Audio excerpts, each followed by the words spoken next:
Hello दोस्तों, welcome to Agri Mantra changing the way of thinking. मैं हूं अभिषेक तिवारी।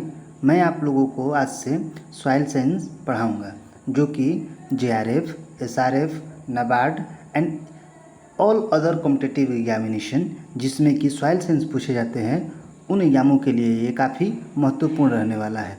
तो चलिए आज हम सब अपना पहला लेक्चर शुरू करते हैं। हमारा पहला लेक्चर का टॉपिक है concept of land, soil and soil science. इसके अंतर्गत हम लोग देखेंगे कि लैंड क्या होता है, सॉइल क्या होता है, सॉइल साइंस क्या होता है। सबसे पहले देखेंगे कि सॉइल एंड लैंड में क्या अंतर होता है, सॉइल किसे बोलते हैं, लैंड किसे बोलते हैं, ये देखेंगे। फिर अलग अलग लोगों के अनुसार सॉइल क्या होती है। एक माइनिंग इंजीनियर सॉइल के बारे में क्या समझता है, एक सिविल इंजीनियर के अकॉर्डिंग सॉइल क्या है, ये देखेंगे। फिर function of the soil science, इसमें देखेंगे कि मीडियम क्या होता है, सॉइल की मीडियम कैसी होती है, फिर सॉइल की बायोकेमिकल प्रॉपर्टी क्या होती है। ये सभी चीज़ें फंक्शन ऑफ सॉइल साइंस में देखेंगे। Branches of the soil science में पेडोलॉजी क्या होती है, इडेफोलॉजी क्या होती है, फिर इडेफोलॉजी के अंदर हम लोग सॉइल केमिस्ट्री जो पढ़ते हैं ये क्या होती है, सॉइल बायोलॉजी क्या होती है ये पढ़ते हैं। और अंतिम में हम लोग कंपोजिशन ऑफ सॉइल साइंस के बारे में देखेंगे कि सॉइल साइंस में कि क्या क्या कंपोनेंट हैं इसके, ये देखेंगे। तो चलिए हम लोग शुरू करते हैं। What is soil and land. तो ऑथेंटिक डेफिनेशन के अनुसार जो सॉइल के बारे में बोला गया है, डाकुचेव ने 1900 में बोला है, जो कि रशियन साइंटिस्ट हैं जिन्हें फादर ऑफ सॉइल साइंस भी बोला जाता है। इन्होंने बोला कि soil is a natural body. Soil एक क्या है, नेचुरल बॉडी है जो कंपोज किया रहता है मिनरल एंड ऑर्गेनिक कंस्टिट्यूएंट को, हैविंग अ डेफिनिट जेनेसिस, जिसके पास फिक्स ओरिजिन होता है, एक निश्चित ओरिजिन होती है, and distinct nature of its on, और इसका अपना एक प्रॉपर्टी होती है। डाकुचेव का पूरा नाम क्या है, वैसिले वैसिलविच डाकुचेव, जो कि एक रशियन थे और इनका जन्म मार्च 1, 1846 ईस्वी में हुआ था। ये रशियन जियोलॉजिस्ट और जोग्राफर थे और इन्हीं के कारण क्रेडिट किया गया इनको कि ये सॉइल साइंस के फादर हैं, और इन्होंने ही, ऐसा माना जाता है कि इन्हीं के कारण आज हम लोग सॉइल साइंस अध्ययन करते हैं। As soil provide the nutrient, water, air and anchorage and the support on the earth, it can be called as the soul of infinite life. तो यहाँ पे बताया गया है कि सॉइल को हम लोग कि सोल ऑफ इन्फिनाइट लाइफ क्यों कहते हैं। तो सॉइल को हम लोग सोल ऑफ इन्फिनाइट लाइफ करते हैं क्योंकि सॉइल प्रोवाइड करता है, क्या प्रोवाइड करता है, nutrient, water, air and encourage the support life on the अर्थ, और ये हम लोग को अर्थ पे रहने के लिए क्या देता है, सपोर्ट देता है, इसलिए हम लोग इसको सोल ऑफ इन्फिनाइट लाइफ भी बोलते हैं। अब सॉइल और लैंड में क्या अंतर है, तो देखिए सॉइल को हम लोग जो एक बेसिक जो दोनों में अंतर बनाता है ये है कि जो सॉइल है ये 3 डायमेंशनल होता है, जबकि लैंड जो होता है 2 डायमेंशनल होता है। सॉइल के पास लेंथ, ब्रेथ, हाइट होता है, लेकिन लैंड के पास केवल लेंथ एंड ब्रेथ होता है। चलिए हम लोग देखते हैं सॉइल की डेफिनेशन की। सॉइल को हम लोग 3 डायमेंशनल क्यों बोलते हैं, तो soil is a 3 dimensional body having the length, breadth and the depth. They form a continuation over the land surface and differ in the properties from the place to place, and its upper boundaries is air और water। लेकिन soil पे क्या होता है कि जो अपर boundary होता है, अपर लेयर होता है, वो एयर भी हो सकता है, वाटर भी हो सकता है, और लोअर बाउंड्री में क्या होती है, रॉक होती है, लिथोस्फीयर इसको बोलते हैं। Soil is composed of mineral particles, organic matter, air and the water and the living organism होती है, जबकि लैंड में ऐसा कुछ नहीं होती है। लैंड में क्या होता है कि land is the solid surface of the earth, ये लैंड केवल सॉलिड सरफेस होता है, लेकिन जो सॉइल होता है इसमें सब चीज़ होती है, इसमें गैस भी होती है, वाटर भी होती है, सॉलिड भी होती है। तो ये बेसिक सॉइल एंड लैंड में अंतर है। और ये जो फोटो है ये वीवी डाकुचेव का है, ये वीवी डाकुचेव है। अब हम लोग देखते हैं कि सॉइल और एनिमल को हम लोग कैसे कंपैरिजन करते हैं, कि सॉइल और एनिमल को हम लोग एक जैसे कैसे बिहेव करते हुए देख सकते हैं।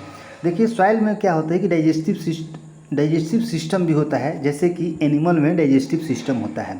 सॉइल में डाइजेस्टिव सिस्टम कैसे होता है, तो ऑर्गेनिक मैटर का जो डिकम्पोजिशन होता है सॉइल में ऑर्गेनिक मैटर का डिकम्पोजिशन होता है, ठीक वैसे ही हमारे शरीर में जब हम लोग किसी भी चीज़ को खाते हैं तो उसके बाद डाइजेस्टिव सिस्टम होता है, और ऑर्गेनिक मैटर का जो डिकम्पोजिशन होता है इसको हम लोग ह्यूमस बोलते हैं।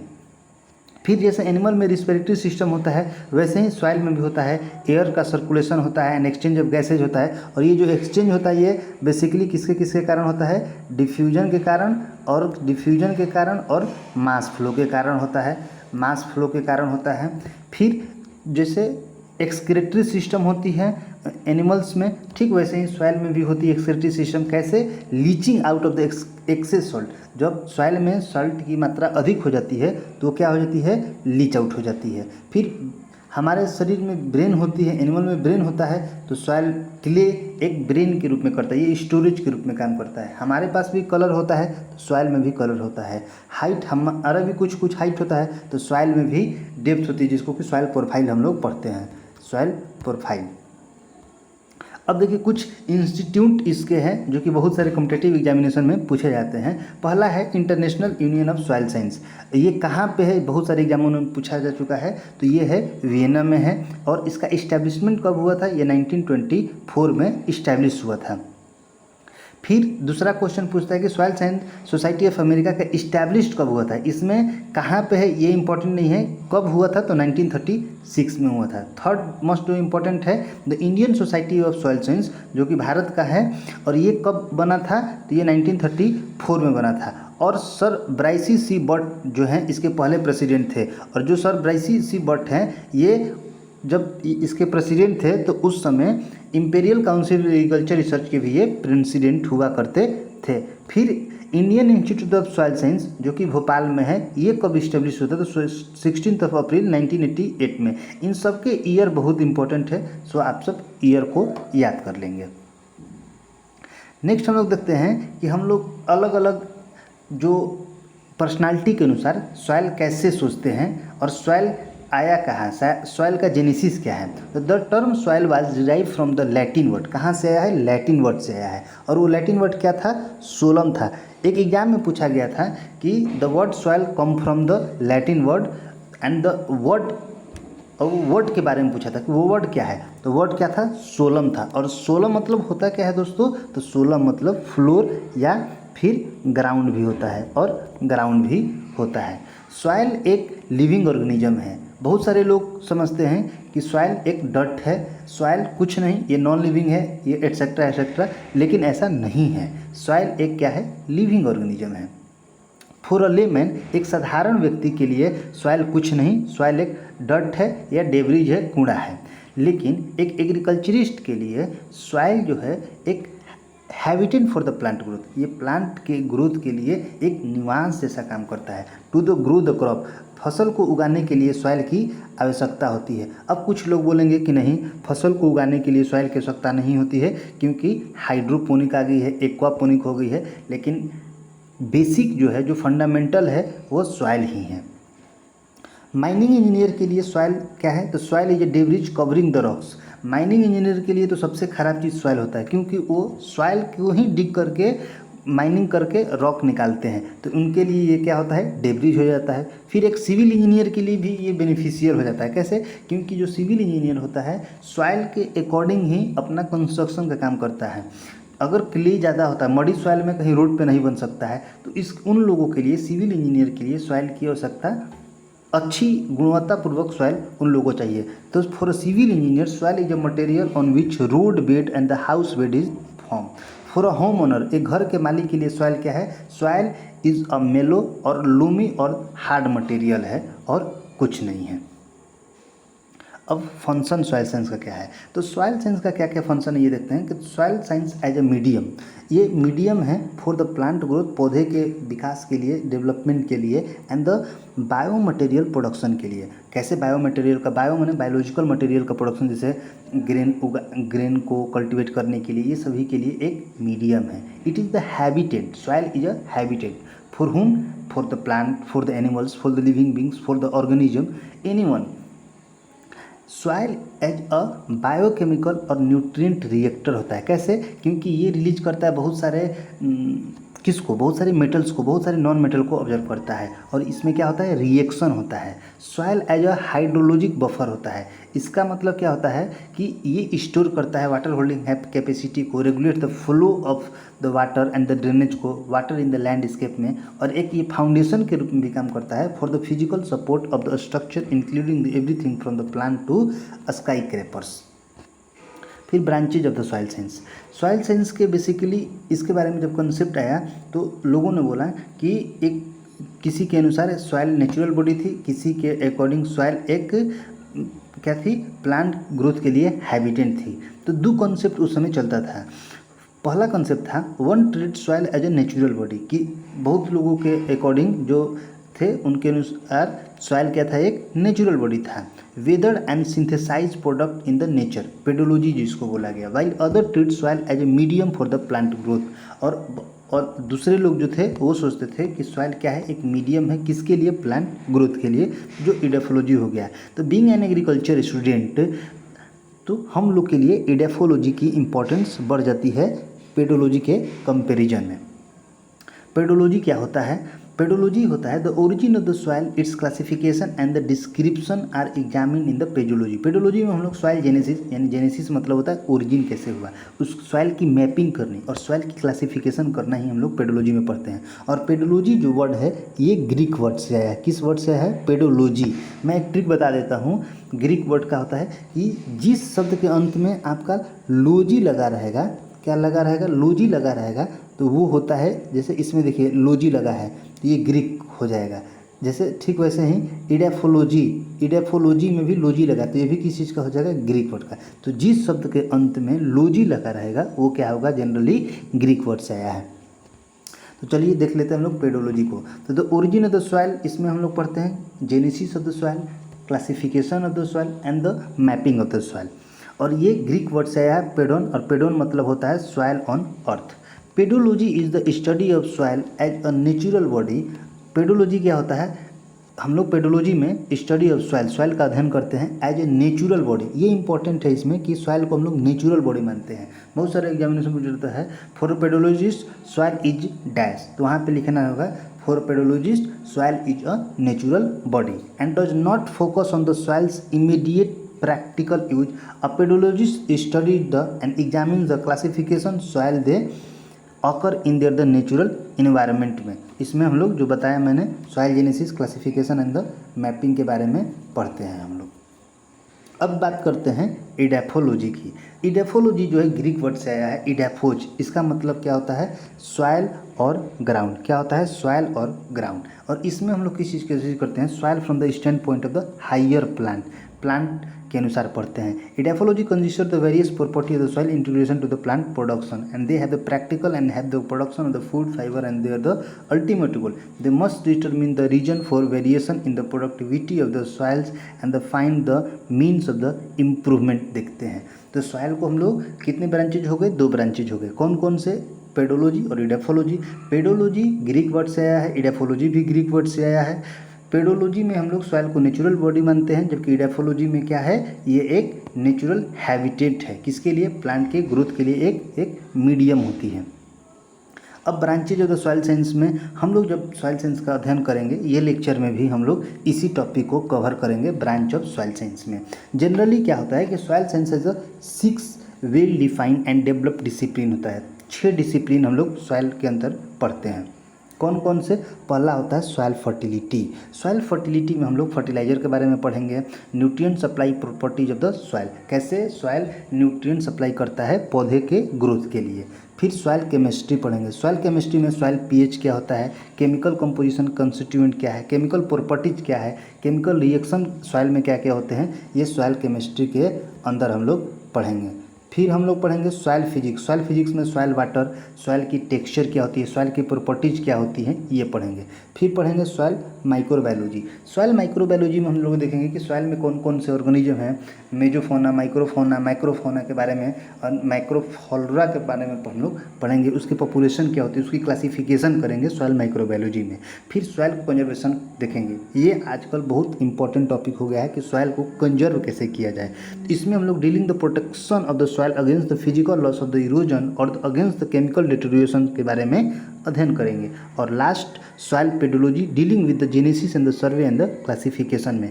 बेसिकली हम लोग फर्स्ट टॉपिक ही आज शुरू किए हैं सॉइल पेडोलॉजी, और पहले हम लोग सॉइल पेडोलॉजी को ख़त्म करेंगे। इसके बाद हम लोग सॉइल फर्टिलिटी में जाएंगे, फिर soil chemistry, soil physics, soil microbiology, soil conservation respectively ऐसे हम लोग पढ़ेंगे। तो हम लोग बेसिकली अभी सॉइल पेडोलॉजी ही पढ़ रहे हैं।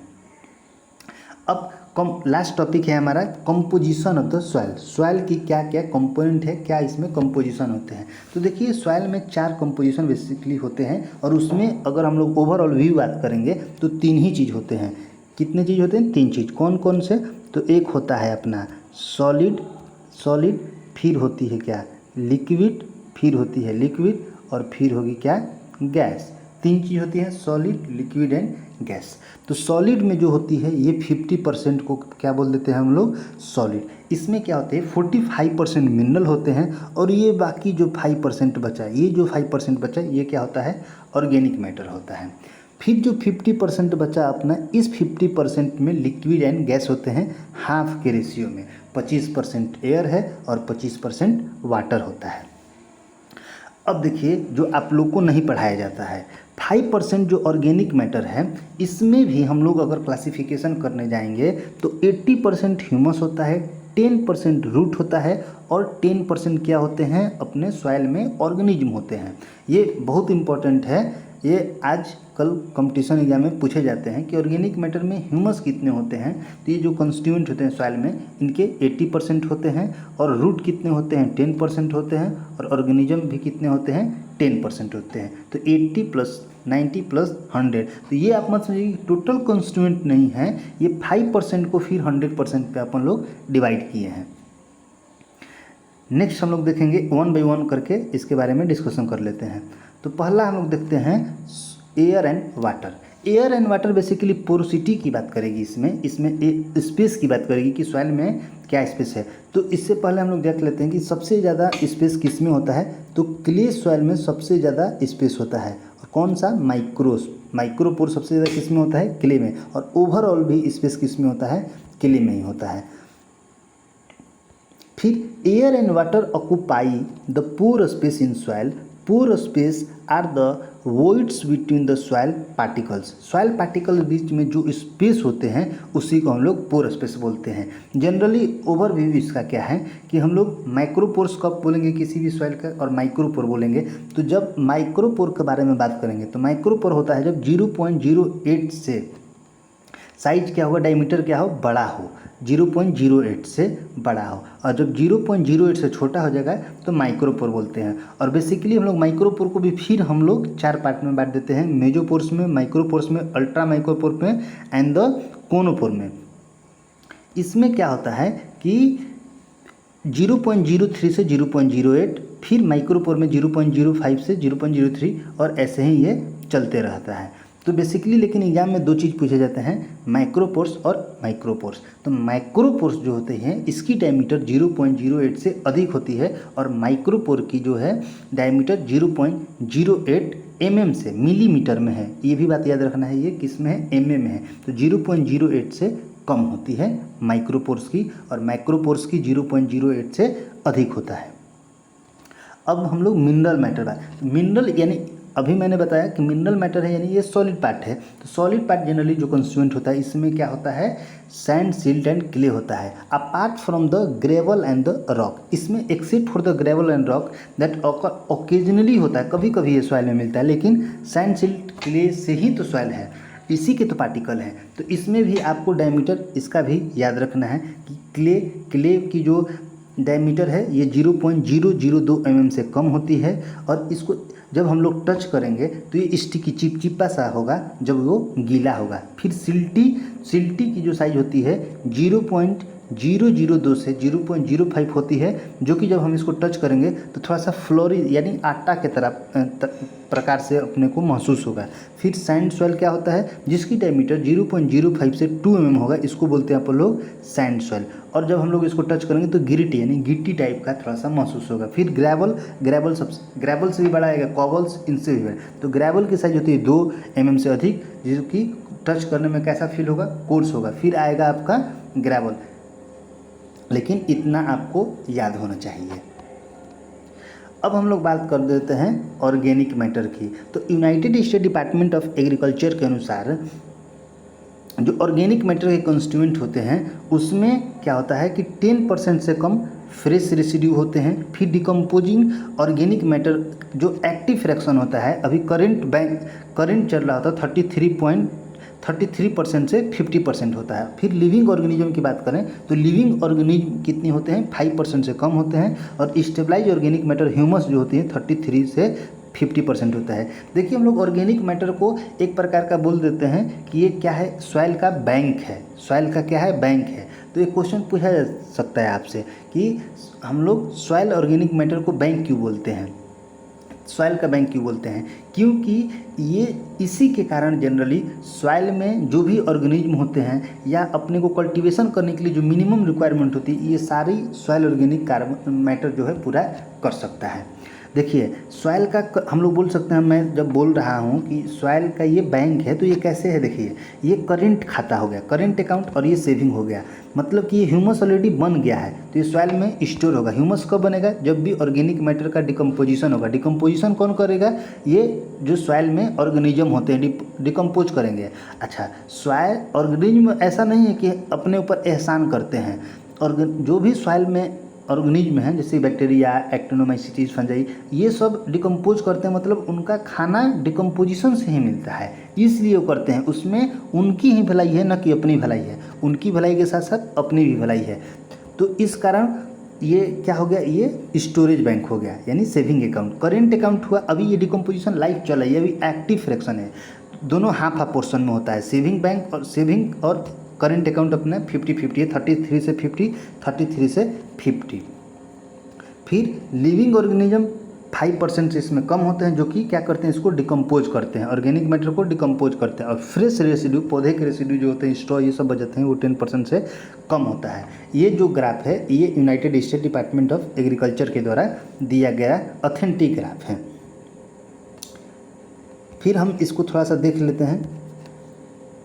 इसमें बोला गया कि the organic matter of soil is made up of the undecomposed and partially decomposed residue of the plants and animal. Plant and animal के डिकम्पोजिशन से, हालांकि जो डिकम्पोजिशन पार्शियली भी हो सकता है एंड कंप्लीट डिकम्पोजिशन भी हो सकता है। And the tissue of the living and the dead micro organism के डेड हो जाने के बाद भी उसके टिश्यू से ये बना होता है। Organic matter contains appreciable quantity of nitrogen, phosphorus and the sulphur which is become available to the higher plant as the decomposition occur. Decomposition होने के बाद इसमें nitrogen, phosphorus and the sulphur, ये सारी चीज़ें मिलती है। बेसिकली जब सॉइल ऑर्गेनिक मैटर की कंटेंट ज़्यादा होगी तो सॉइल में माइक्रो न्यूट्रिएंट के भी कंटेंट बढ़ जाएगी, और ये सॉइल को इम्प्रूव करते हैं। कैसे इम्प्रूव करते हैं, तो organic matter improve the aeration provide करके, increase the water holding capacity बढ़ा करके, and the contribute to aggregate stability by supplying the food for the microorganism whose the function it is to produce the chemical which hold the soil particles together। तो इसमें हम लोग देखें soil organic matter क्या होता है। तो दोस्तों ये अपना लास्ट पार्ट था। Thank you. कंप्लीट हुआ लेक्चर 1। अगर आपको लेक्चर अच्छा लगा हो तो नीचे कमेंट करके बताएं कि व्हाट इज़ योर फीलिंग। अगर आपको अच्छा लगेगा या इस चैप्टर से में आपको किसी भी प्रकार की परेशानी होगी, कोई भी डाउट होगा, तो कमेंट बॉक्स में लिखें, मैं उसका सॉल्यूशन भेजूंगा आपको। धन्यवाद।